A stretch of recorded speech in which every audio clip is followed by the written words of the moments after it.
Сәлеметсіздер ме, құрметті ұстаздар? Мен Серкебай Мадина Кенжеханқызы, Нұр-Сұлтан қаласы 64-ші мектеп лицейінің бастауыш сынып мұғалімімін. Білім медиа групп ұйымдастырып отырған жаңашыл мұғалім 2022 байқауының бірінші кезеңінен өтіп, екінші кезеңіне өз жұмысымды ұсынғалы отырмын. Білім онлайн білім беру порталына келетін болсақ, ондағы ресурстар, бейне түсірілімдер, ай-мектеп, ай-тест ресурстарын өз сабағында жиі пайдаланамын.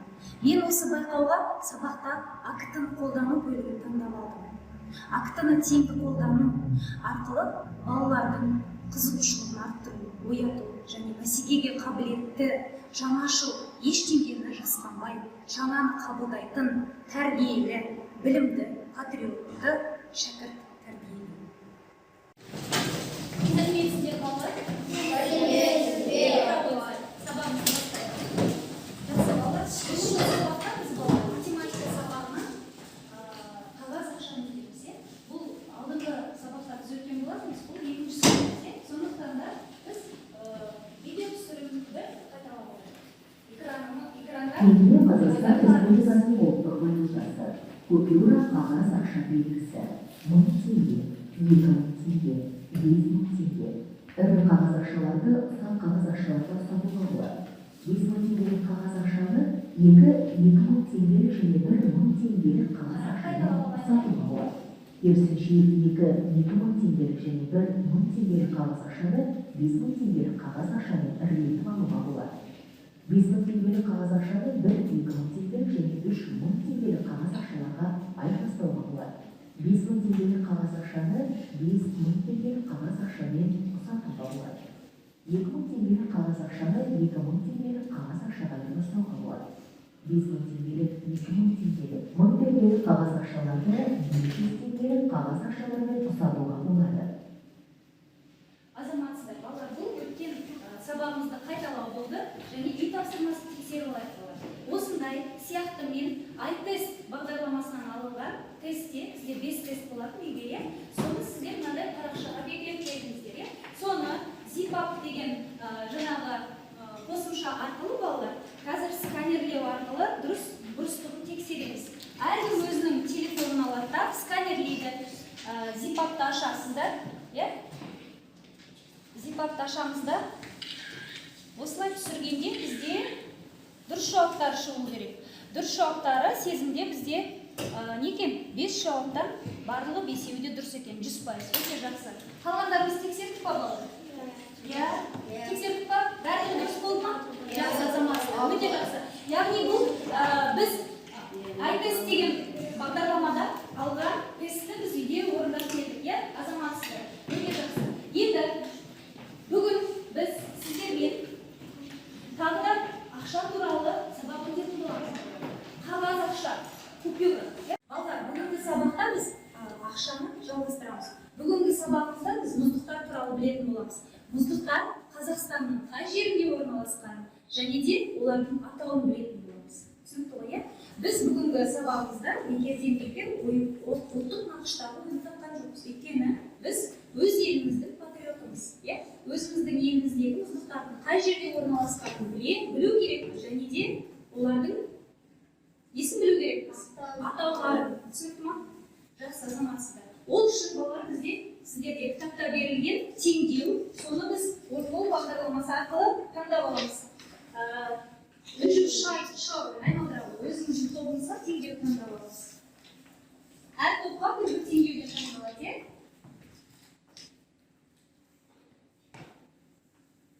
Жақсы. Қай теңдеу таңдалды?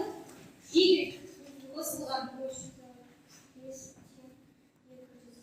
7 көбейтіп 4 сіздерді соны топқа орындайсыздар. X бөлінген 2 сіздерге сол тапсырма орындаушыңыздар.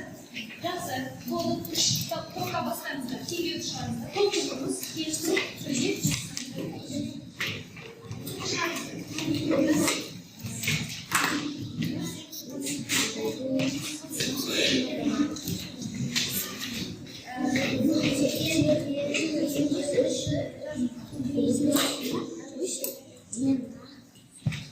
Ой,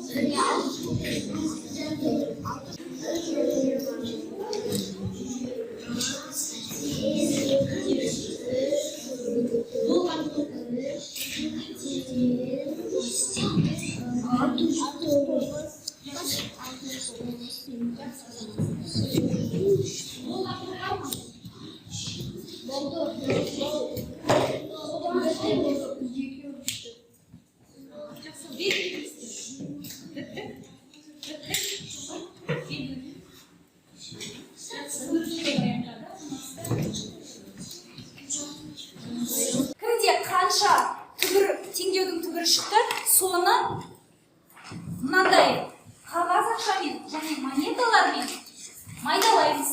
Мен қолымда не келіп тұр? Қағаз ақша бар, иә, қағаз ақша бар. 1000 теңгелік бар, 2000 теңгелік бар. Бірақ біздікі 400, 500, 263 шыққандықтан мынандай майда монеталармен майдалаймыз. Түсінікті ма? Так, сіздерде қанша шықты? Ол қалай майдаласа болады, Нұрым?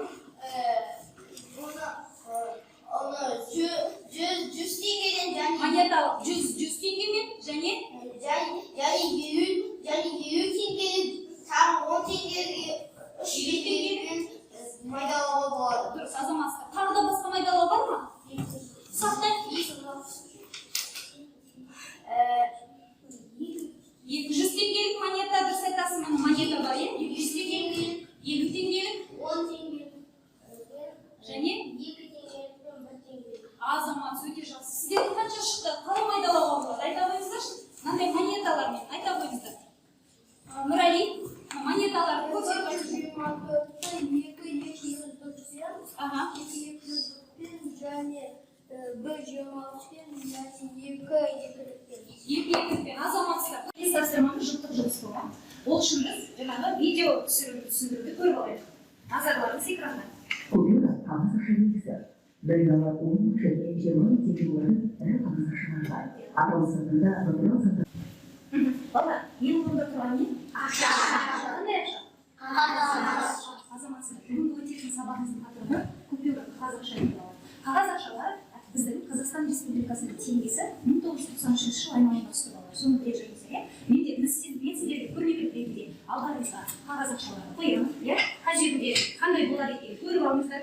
Осыдан кейін балалар біз өзіміздің жаңа тапсырмаларымызды онлайн мектептің ішіндегі тапсырмаларды орындаймыз. Барлықтарыңыз телефондарыңызды дайындаңыздар.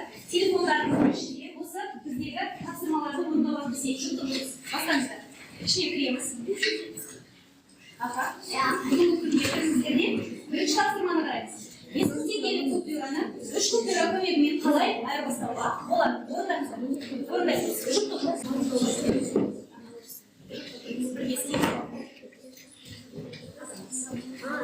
Екінші тапсырма бойынша бірді орындап болғанда екінші тапсырмаға көшеміз. Бұл жерде әртүрлі қағаз ақшамен жиналған бірдей мөлшердегі ақшаларды сәйкестендір дейді. Бұл жерде сәйкестендіруді орындаңыздар. Өте жақсы азаматсыздар болған. Қағаз ақшаға берілген тапсырмаларды жұтқа орындаймыз.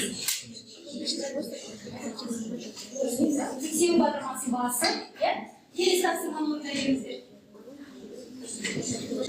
Бұл тапсырманы орындап болсаңыздар, балалар, тексеру батырмасын басамыз. Дұрыс емес, дұрыстығын тексереміз. Жақсы, келесі тапсырмаға көшіңіздер. Үшінші тапсырма. Бұл жерде есепті шығарасыздар. Анам дүкеннен 120 теңгеден 3 тоқаш және 320 теңгеден 2 шырын сатып алды. Тыңдаймыз. Егер ол төлем үшін 2000 теңге берсе, қанша ақша қайтарым? Береді деді. Мынаны дұрыс жауап беріңіздерді тексеру батырмасын басасыздар. Орда болса ол. Мен орда болса тексеру батырмасын басып, 4 тапсырманы орындай беріңіздер. Теңдік дұрыс болатындай, купюралардың орнын ауыстыр дейді. Орданы ауыстырасыздар. Серхан.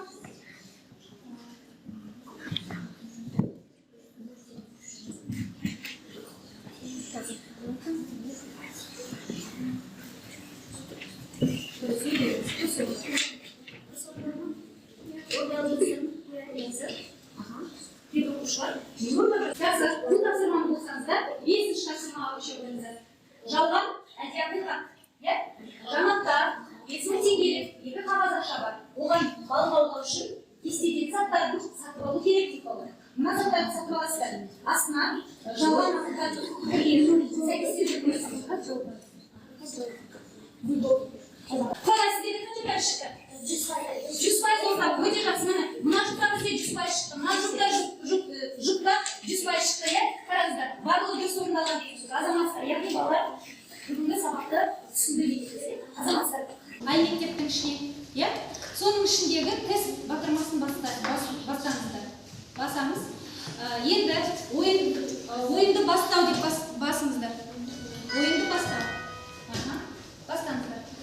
Осы жерде бізде артық кемге берген тапсырма бар. Балалар, қазір біз ақшалардың қайсы артық, қайсы кем екенін білу үшін бірінші тест орындап алайық, иә? Орындаңыздар. Бірінші тапсырма ол жерде 10 тапсырма берілген. Жақсы. Ары қарай орындай бер. Жұптың жұмыс. Ары қарай.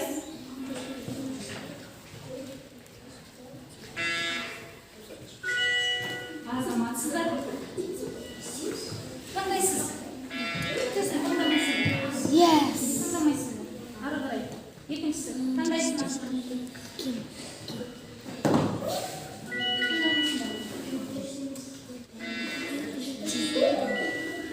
Ары қарай.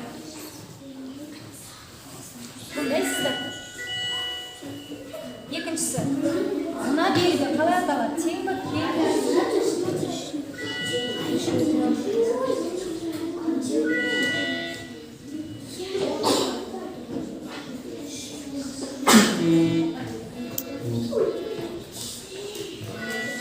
Өте жақсы, Мирас, өте жақсы орындап жатыр мына жүзде. Ары қарай. Өте жақсы. Міне барлығы дұрыс болып келе жатыр. Азаматсыздар, өте жақсы орындай бер. Мына қалай аталады? 3 артып, 2 де.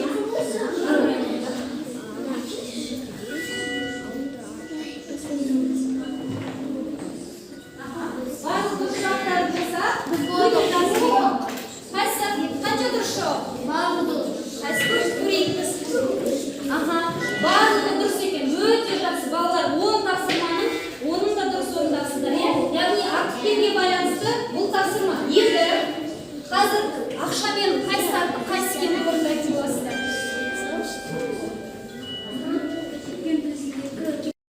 Ал балалар, рахмет, тапсырманы орындады.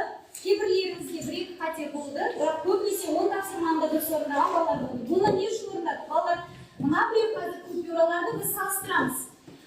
Нұрым айта қойшы, қандай купюралар мен қолында тұр және салыстыр, қаншаға кем? 5 мың, 2 мыңға, 2 мыңнан 3 мыңға алдық. ал 2 мың, Ал 2 мың, 3 мыңға, 5 мыңнан 5 мыңнан 3 мыңға кем. Азамат, өте жақсы отырып. Мирас, сұрау ой. Маған айта қойшы маған, қандай купюралар тұр және қаншаға кем? Бой бершілі 2 мың, мыңға 1000 теңгеге артып, ал 1000 теңгесінде 2 мыңнан 1000 теңге кем. Жақсы, Азамат, отырып. Балалар, өте жақсы. Біз енді бүгінгі сабағымызды қорытындыладық. Енді бізде осы 5000 теңгелік, 2000 теңгелік, 1000 теңгелік купюраларды басқа монеталармен және басқа ақшалармен ұсақтау керек болған. Оны ауызша айтып өтейікші балалар. 5000 теңгені Нұрали, сіз қалай ұсақтайсыз? Қолыңызға 5000 теңгені алсаңыз болады. Сабақты қорытындылап өтейік, е?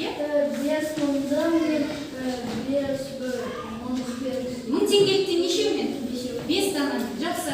Ары қарай 5000 теңгелікті қалай басқаша ұсақтай аламыз? 3000 теңге және 500 теңге және 500 теңге. 3000 теңгені қалай аласыз? 3000 теңгені 2000 теңге мен 1000 теңге. Жақсы, Азаматсыздар. Тағы басқаша 2000 теңгені сақтап беріңізші.